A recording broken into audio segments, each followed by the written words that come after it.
that when you're doing research in community, you know, research projects have timelines, but communities have rhythm. And oftentimes the rhythm of the community is off, not on the same timeline as the research. I mean, yeah, the rhythm of the community is not on the same, you know, beat, pace, or with the timeline of the project. If you're going to be intentional about engaging people in communities, you have to take that moment, pause the timeline, and check in with people, because these are people. You know, we are people. We work together, you know, and you have to pause. I mean, sometimes, you know, our life stuff gets in the way of a project. Yeah.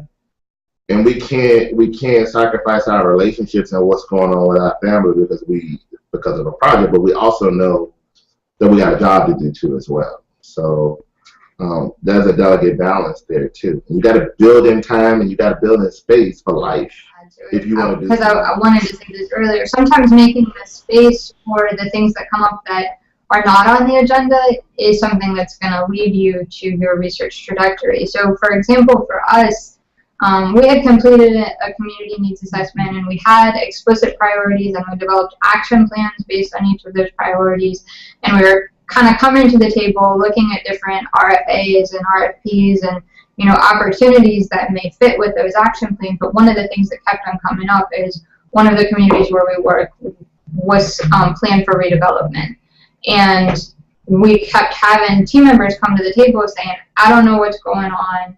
This information is poor quality, you know, and we want to make sure that the well-being of the community is looked after in this process.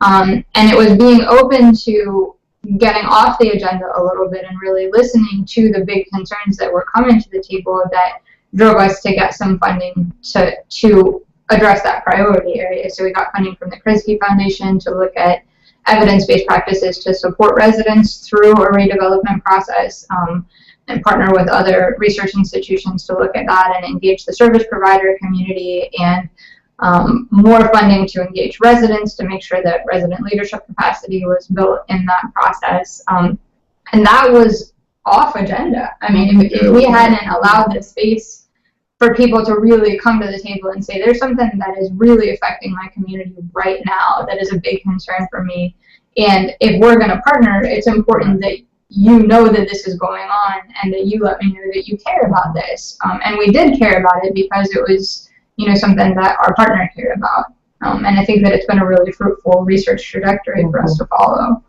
So that's one example. Right.